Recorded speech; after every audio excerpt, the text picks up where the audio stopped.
Hello नमस्कार दोस्तों, स्वागत है आपका आपके अपने YouTube channel study centre Phephana पर।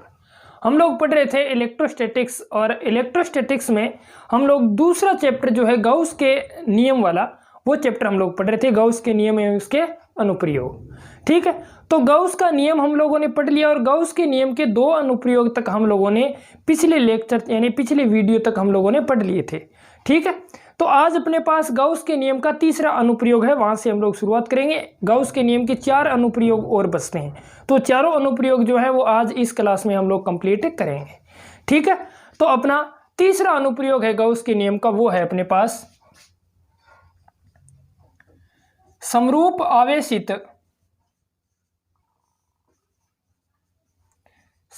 आवेशित चालक प्लेट के कारण विद्युत क्षेत्र की तीव्रता।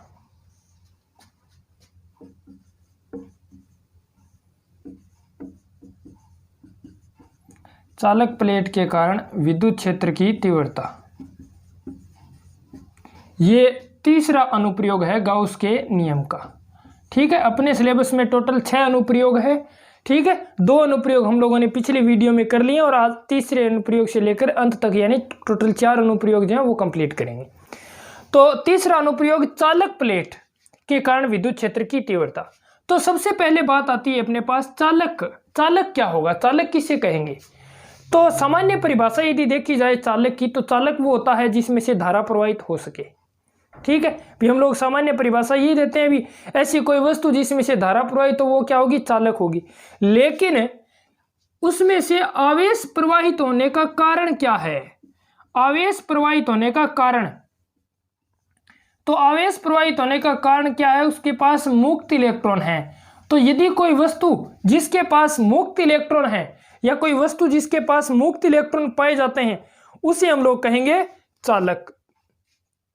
ठीक है, तो कोई चालक प्लेट है तो इसके पास क्या होंगे, मुक्त इलेक्ट्रॉन होंगे। ठीक है ना, मुक्त इलेक्ट्रॉन कौन से इलेक्ट्रॉन? जिन पर नाभिक का जो प्रतिक्रिया बल है या नाभिकीय बल है उसका मान क्या हो, कम हो, यानी दुर्बल नाभिकीय बल क्रियारत हो उस इलेक्ट्रॉन पर, उसे हम लोग बोलेंगे मुक्त इलेक्ट्रॉन। ठीक है, ये इलेक्ट्रॉनिक्स के जो वीडियोज अपलोड किए हुए हैं, इलेक्ट्रॉनिक्स का दूसरे या तीसरे वीडियो में मुक्त इलेक्ट्रॉन और बद्ध इलेक्ट्रॉन के बारे में बताया गया, तो वहां से आप लोग समझ सकते हैं इसे। ठीक है, तो चालक किसे कहेंगे? जिसके पास क्या पाए जाए, मुक्त इलेक्ट्रॉन पाए जाए। अब बात करें भी अपने पास मान लिया ये कोई चालक प्लेट है, ये कोई क्या है, कोई चालक प्लेट है। अब इसे मैं आवेशित करूंगा, इसे मान लिया चाहे धनावेशित करें चाहे ऋणावेशित करें। अब इसे आवेशित करेंगे तो आवेशित करने पर क्या होगा भी, इसके पास पहले से ही मुक्त इलेक्ट्रॉन है, तो इसे आवेशित करने पर इस मुक्त इलेक्ट्रॉन के प्रभाव से संपूर्ण आवेश जो है वो इसके पृष्ठ पर समान रूप से वितरित हो जाएगा। संपूर्ण आवेश कहाँ वितरित हो जाएगा? इसके पृष्ठ पर। मध्य भाग में आवेश क्या होगा, शून्य होगा। मध्य भाग में आवेश क्या होगा, शून्य। मध्य भाग में आवेश शून्य क्यों होगा?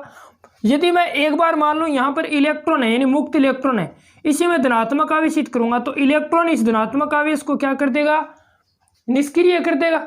ठीक है, तो इसका मतलब मध्य भाग में आवेश क्या हो गए, शून्य हो गए। और यदि यहाँ पर धनावेशी होते, यहाँ पर धनावेश होते और मैं इसे धनावेशित करता तो एक धनावेश दूसरे धनावेश को प्रतिकर्षित करता है, तो प्रतिकर्षण के कारण ये कहाँ पर चले जाते, पृष्ठ पर चले जाते। तो सीधी सी बात ये भी कोई भी चालक है उसे यदि हम लोग आवेशित करेंगे तो मुक्त इलेक्ट्रॉन के प्रभाव से संपूर्ण आवेश उसके पृष्ठ पर समान रूप से वितरित हो जाएगा। ठीक है, और पृष्ठ पर आने के कारण मान लेता हूं मैं इसका पृष्ठ आवेश घनत्व जो है वो सिग्मा है। पृष्ठ आवेश घनत्व क्या मान लिया मैंने, सिग्मा मान लिया। पृष्ठ आवेश घनत्व सिग्मा मान लिया। और अब हमें पता है भी कोई भी प्लेट हो, कोई भी चालक प्लेट हो चाहे कोई प्लेट है, तो उसके लिए विद्युत क्षेत्र जो है उसके पृष्ठ के क्या होता है, लंबवत होता है, पृष्ठ के लंबवत। तो इस पर कोई बिंदु मान लिया ये ओ बिंदु है, इससे लंबवत दूरी r पर कोई बिंदु P है, इस बिंदु पर हमें विद्युत क्षेत्र की तीव्रता जो है वो ज्ञात करनी है। तो विद्युत क्षेत्र की तीव्रता ज्ञात करने के लिए हम लोग अप्लाई करते हैं गाउसीय पृष्ठ। तो यहाँ पर गाउसीय पृष्ठ बनाते हैं, बेलनाकार गाउसीय पृष्ठ लेता हूं मैं, r लंबाई का ही बेलनाकार गाउसीय पृष्ठ। ठीक है, r लंबाई का ये बेलनाकार गाउसीय पृष्ठ लेता हूं।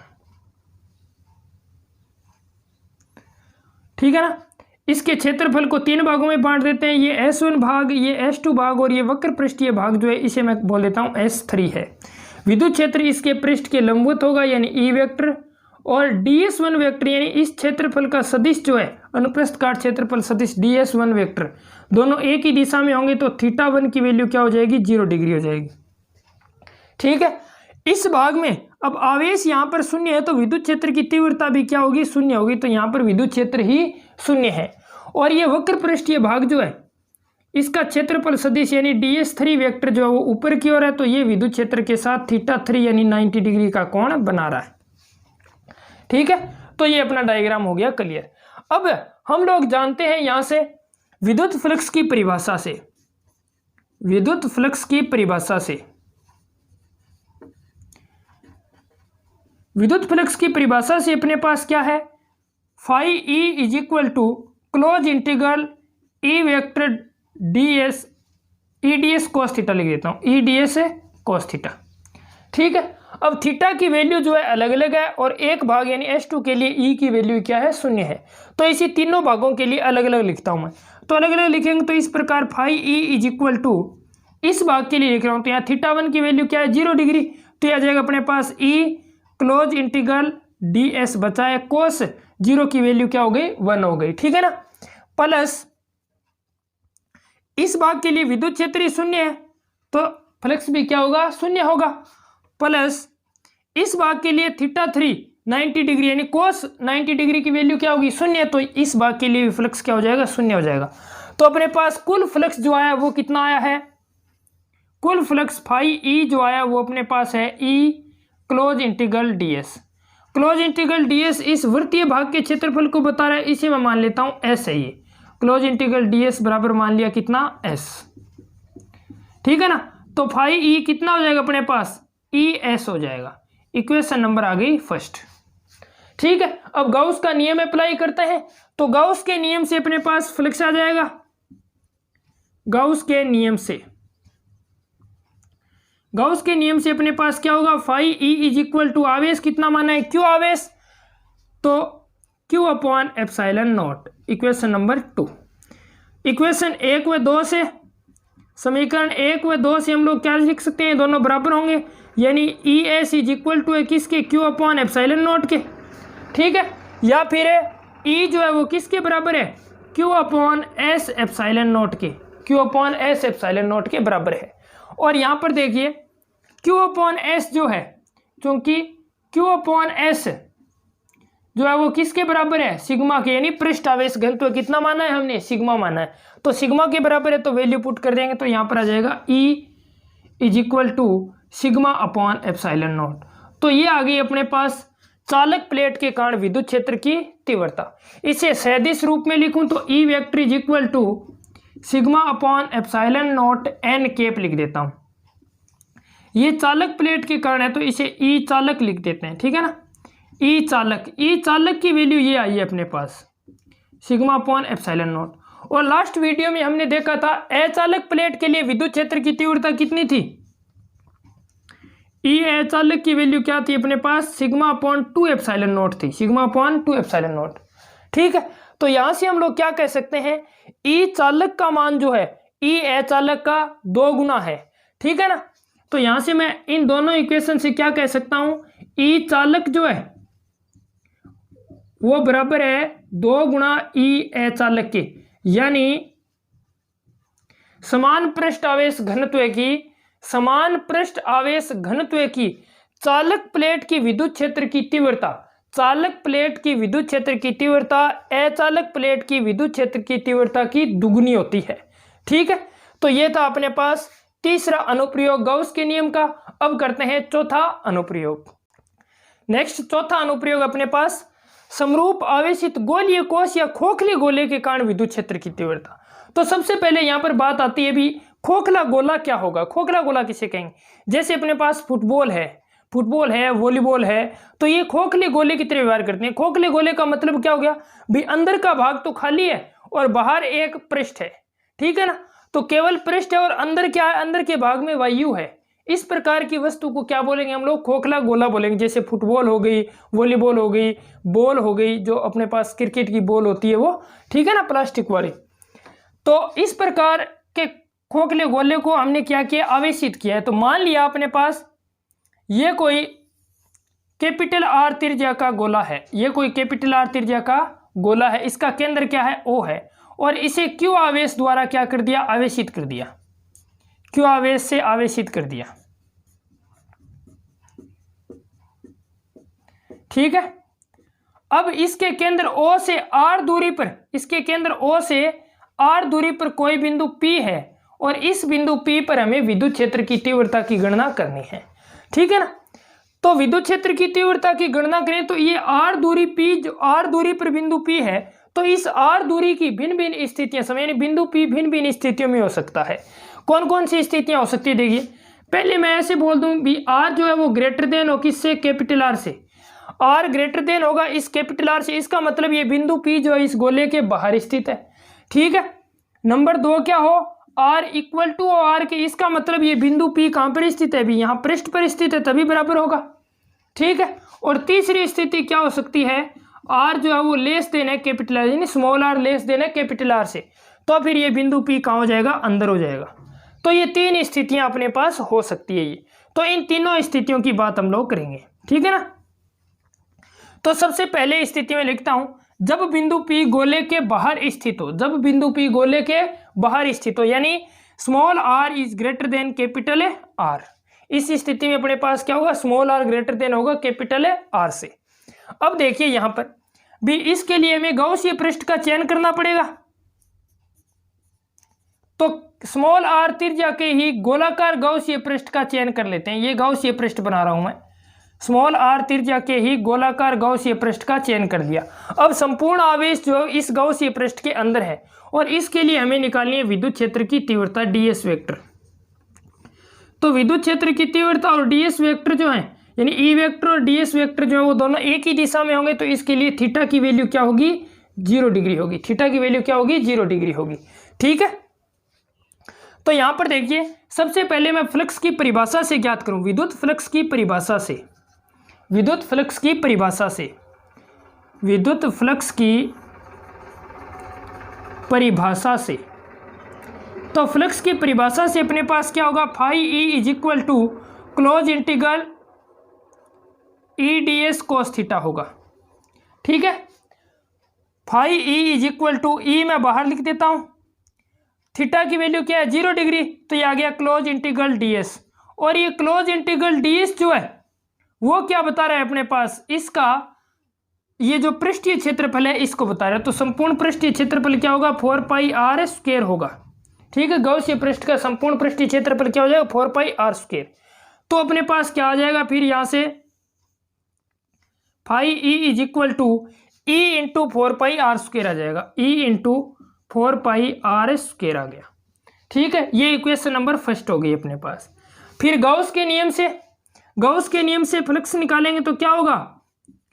गॉस के नियम से, तो गॉस के नियम से फ्लक्स अपने पास क्या आ जाएगा? Phi E is equal to q upon epsilon naught. ये इक्वेशन नंबर 2 हो गई।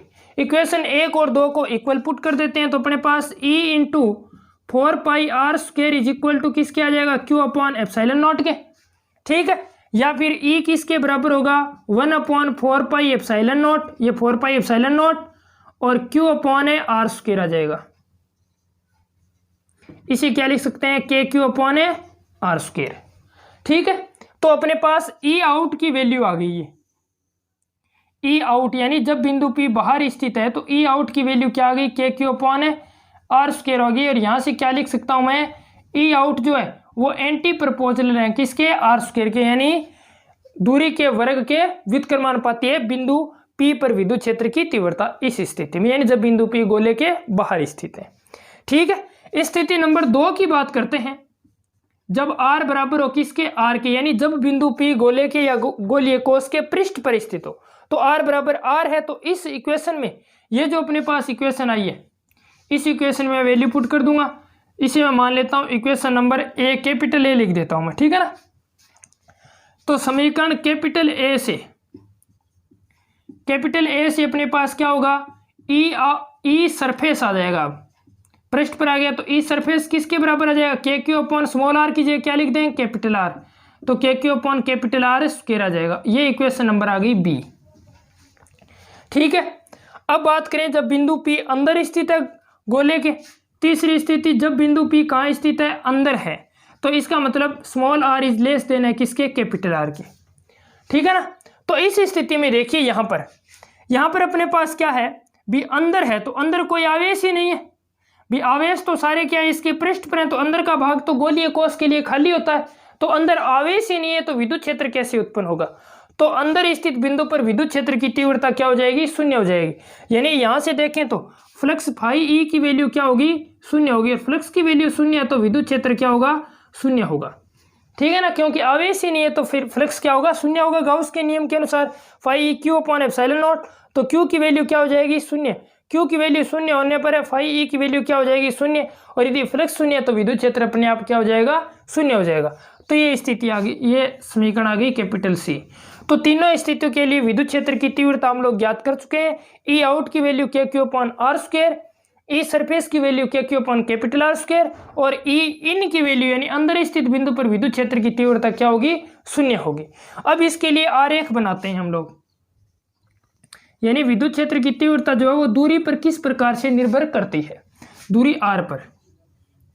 ठीक है, तो यहां पर मान लेता हूं मैं आर बराबर आर है पृष्ठीय, ये केंद्र है, तो अंदर स्थित बिंदु पर विद्युत क्षेत्र की तीव्रता तो क्या है, शून्य है। यहां पर जाकर यहां पर विद्युत क्षेत्र की तीव्रता हमें प्राप्त हुई है, ये इस बिंदु पर ये ई सरफेस आ गया, और ई सरफेस की वैल्यू कितनी है, के Q upon capital are square है। ठीक है ना, उसके बाद जब हम लोग बाहर चले जाएंगे तो जैसे जैसे दूरी बढ़ेगी विद्युत क्षेत्र की तीव्रता व्युत्क्रमानुपाती रूप से घटती जाएगी, वर्ग के व्युत्क्रमानुपाती रूप से।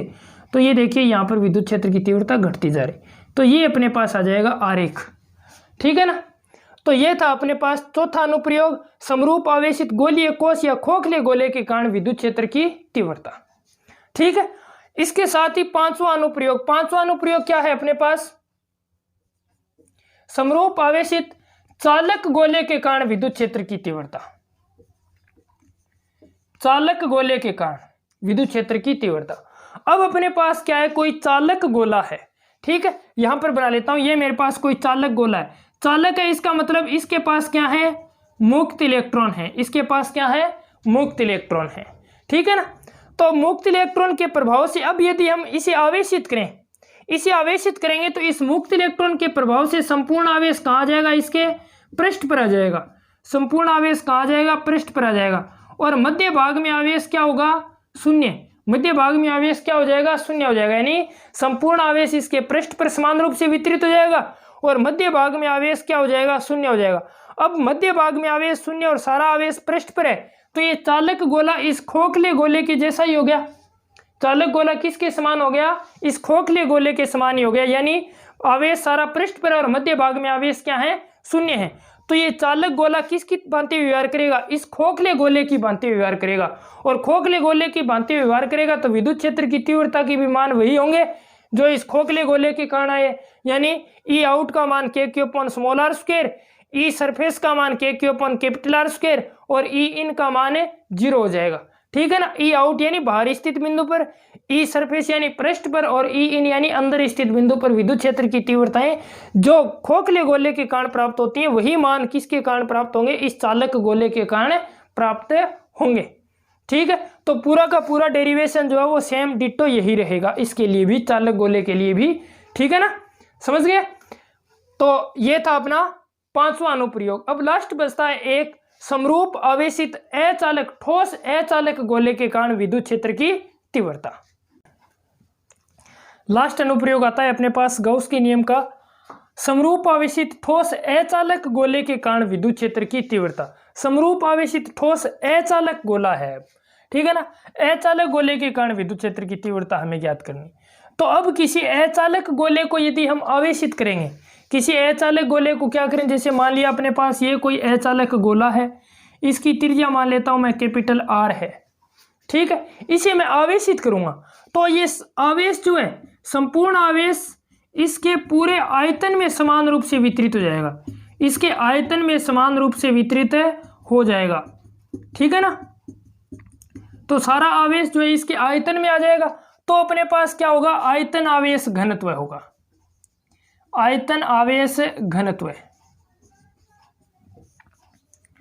आयतन आवेश घनत्व मान लेता हूं मैं कितना है, रो है, तो रो की वैल्यू क्या होगी, Q अपॉन इसका आयतन, तो आयतन कितना होगा 4/3 पाई कैपिटल R क्यूब होगा, 4/3 पाई कैपिटल R क्यूब। ठीक है, अब इसके केंद्र से ये मान लिया त्रिज्या कैपिटल R और इसके केंद्र से R दूरी पर कोई बिंदु P है, इस बिंदु P पर हमें विद्युत क्षेत्र की तीव्रता की गणना करनी है।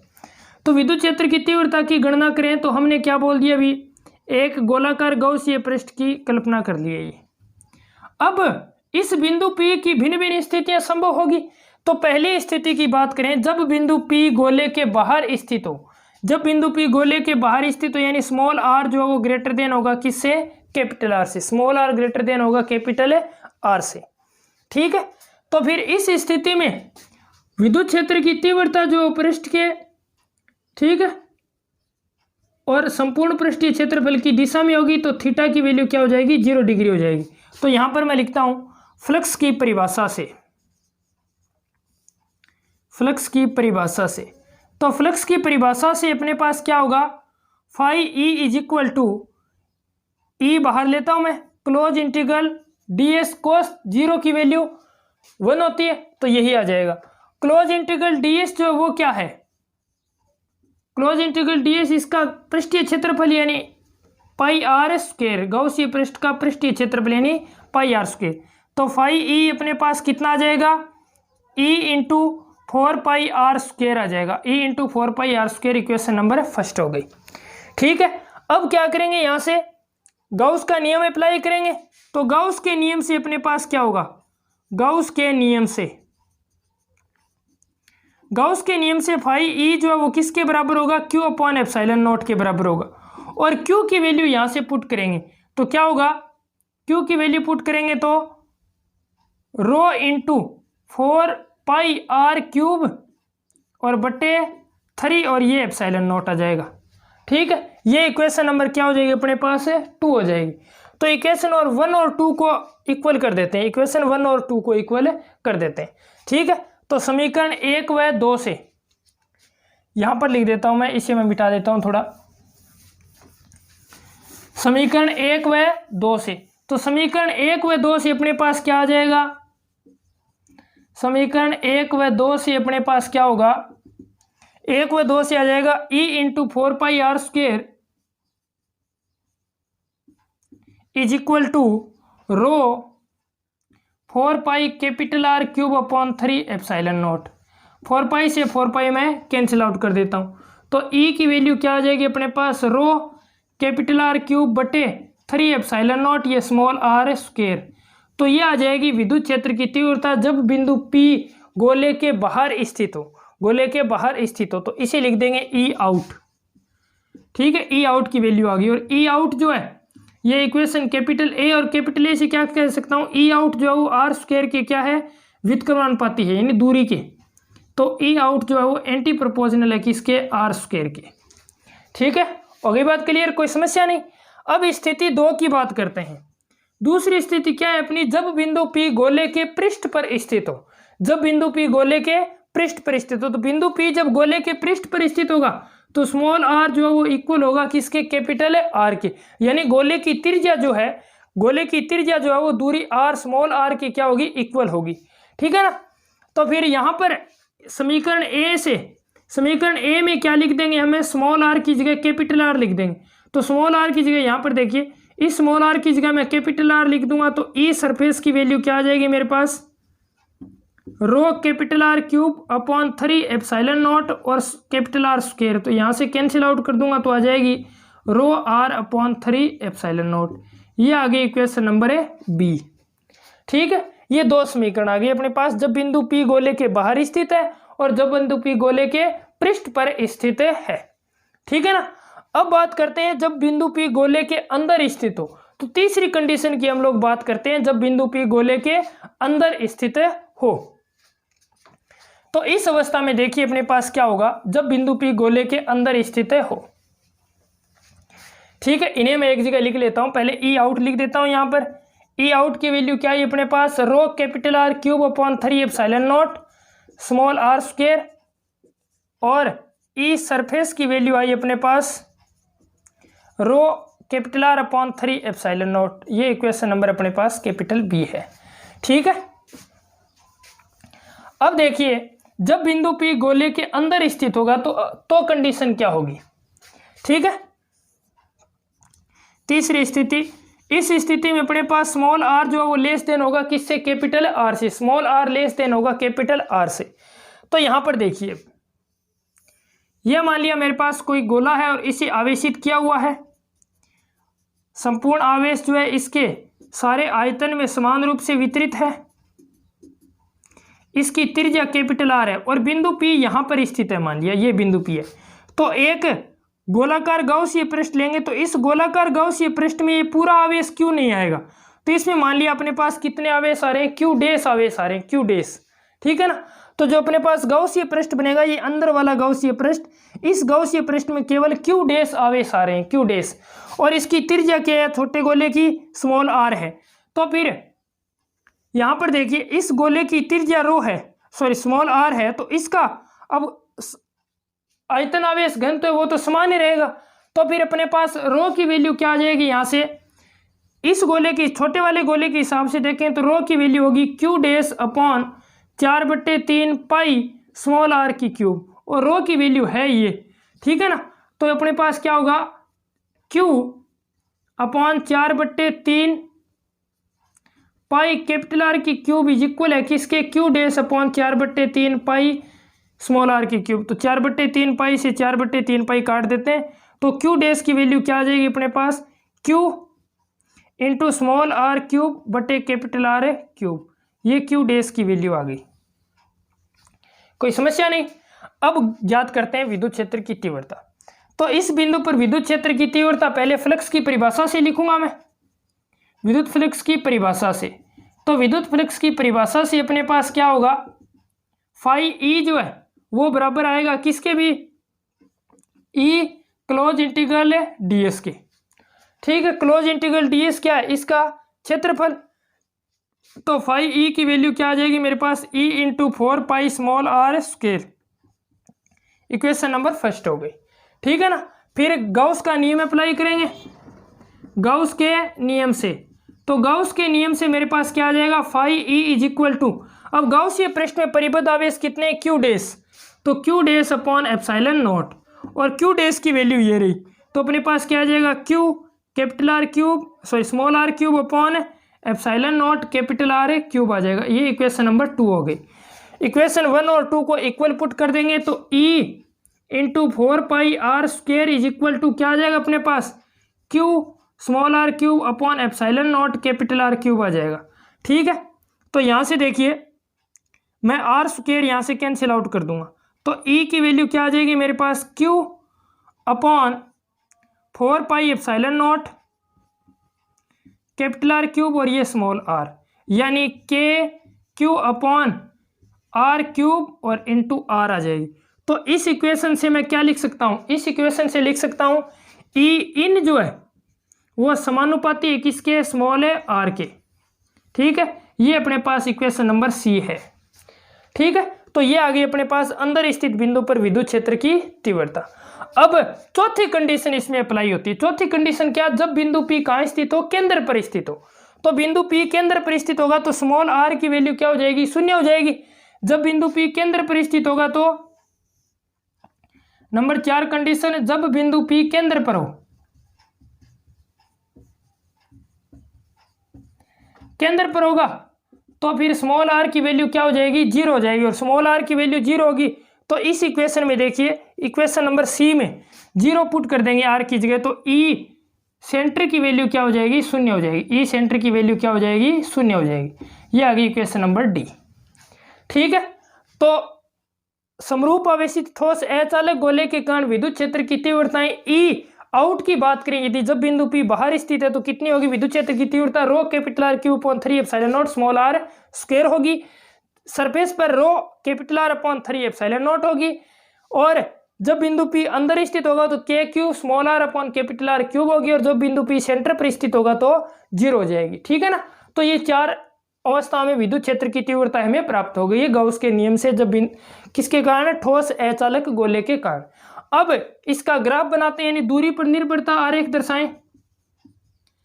तो देखिए दूरी पर निर्भरता आरेख किस प्रकार से बनाया जाएगा। यहां पर मैं मान लेता हूं ये मेरे पास r बराबर है किसके, r के, ये सेंटर है, ये विद्युत क्षेत्र की तीव्रता है। तो सबसे पहले सेंटर पर बात करें तो सेंटर पर विद्युत क्षेत्र की तीव्रता क्या है, 0 है। ये जो भाग है इस भाग में r स्मॉल r जो है वो लेस देन है किससे, कैपिटल R से। इसका मतलब अंदर वाले भाग में, और अंदर वाले भाग में विद्युत क्षेत्र की तीव्रता दूरी की क्या है, समानुपाती है, अंदर वाले भाग में समानुपाती है यहाँ पर। तो ये ई इन थी, ई इन समानुपाती है किसके, R के। ये सरफेस पर वैल्यू आ गई ई सरफेस। ई सरफेस पर वैल्यू क्या है, rho r upon 3 epsilon naught, rho r upon 3 epsilon naught है। और इसके बाद आउट वाले बिंदु पर, जब बिंदु P बाहर है तो वर्ग के व्युत्क्रमानुपाती है, तो दूरी r के वर्ग के व्युत्क्रमानुपाती है। तो ये अपने पास बन जाएगा इसका आरेख। ठीक है। तो ये था अपने पास गाउस के नियम का 6ठा अनुप्रयोग, और 6 ही अनुप्रयोग अपने सिलेबस में गाउस के नियम से लगते हैं। ठीक है ना। तो इस पर कोई न्यूमेरिकल वगैरह जो भी आप लोगों को नहीं आते हैं वो आप लोग कृपया कमेंट करके बता दीजिए, मैं न्यूमेरिकल करवा दूंगा, या ना बुक में नंबर लिख दीजिए भी इतने नंबर न्यूमेरिकल मुझे नहीं आता है, तो नेक्स्ट जो भी वीडियो होगा उसमें हम लोग न्यूमेरिकल वो कर देंगे। ठीक है ना। तो जो भी आपको वीडियोस में कोई भी दिक्कत आ रही है, समस्या आ रही है, तो उसको कमेंट कर दीजिए। ठीक है। वीडियोस को ज़्यादा से ज़्यादा लाइक किया करो, शेयर किया करो। ठीक है।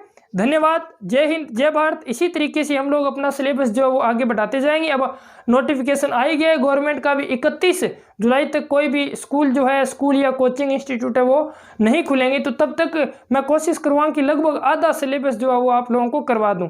तो एक दिन छोड़कर एक दिन अपने वीडियो जो है वो यूट्यूब पर लाइव हम लोग लाइव प्रीमियर के माध्यम से हम लोग लेकर आ रहे हैं। शाम को रात को 9 बजे लगभग अपनी क्लास जो है वो शुरू होती है, 9 बजे। तो ज़्यादा से ज़्यादा आपके क्लासमेट्स हैं उनको जोड़ने का प्रयत्न करो, यानी ज़्यादा से ज़्यादा अपने चैनल पर आओ। ठीक है। तो संपूर्ण सिलेबस हम लोग न्यूमेरिकल सहित करवाएंगे सारा। ठीक है। धन्यवाद। जय हिंद, जय भारत।